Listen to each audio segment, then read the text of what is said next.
Мысырдан шығу 24-ші тарау. Кейін жаратқан ие Мұсаға былай деп те бұйырды. Харонды, оның ұлдары Надап пен Абихуды және Исраилдің 70 рубасын ертіп, тауға көтеріліп, маған алысырақтан басыра тағзым етіңдер. Тек сен ғана қасыма жақында, ал басқалар таяп келмесін. Халық саған еріп, жоғары көтеріліп жүрмесін. Мұса қайтып келіп, халыққа жаратқан иенің күллі сөздері мен заңдарын жеткізгенде, бүкіл халық бір ауыздан жаратқан иенің айтқандарының бәрін орындаймыз деп жауап берді. Сонда Мұса жаратқан иенің барлық сөздерін жазып қойды. Ертеңгісін ол ерте тұрып, таудың етегінде құрбандық орнын тұрғызып, Исраилдің 12 руының белгісі ретінде 12 тас бағананы орнатты. Исраилдіктердің арасынан жас жігіттерді жіберіп, олар жаратқан иеге арнап бірнеше малдарды шалып, түгелдей өртеп ұсынды. Олар тағы бірсыпыра жас бұқаларды ризашылық құрбандығына шалды. Мұса солардың қанының жартысын тостағандарға құйып, жартысын құрбандық орнының үстіне бүркіп шашты. Содан кейін ол келісім кітабын алып, халыққа дауыстап оқып берді. Олар жаратқан иенің айтқандарының бәрін орындап, мойынсұнатын боламыз деп жауап қайырды.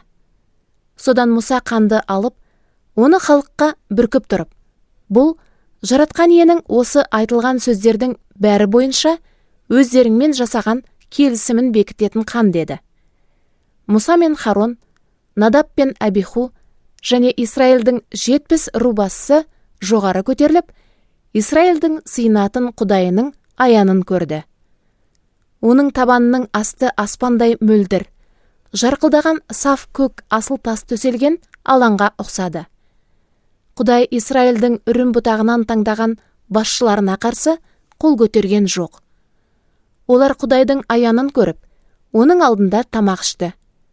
Жаратқан ие Мұсаға бұлай деп бұйырды: таудың басына көтеріліп, осы жерде бол.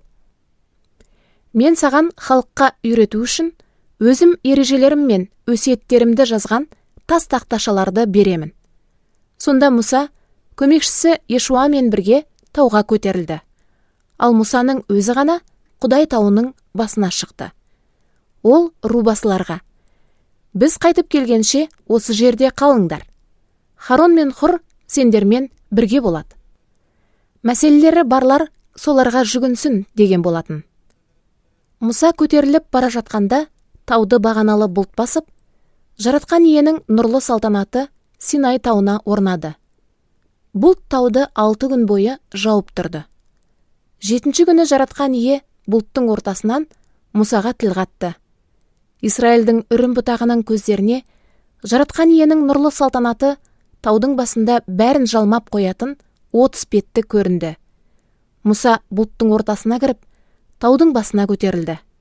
40 күн, 40 түн бойы ол сонда болды.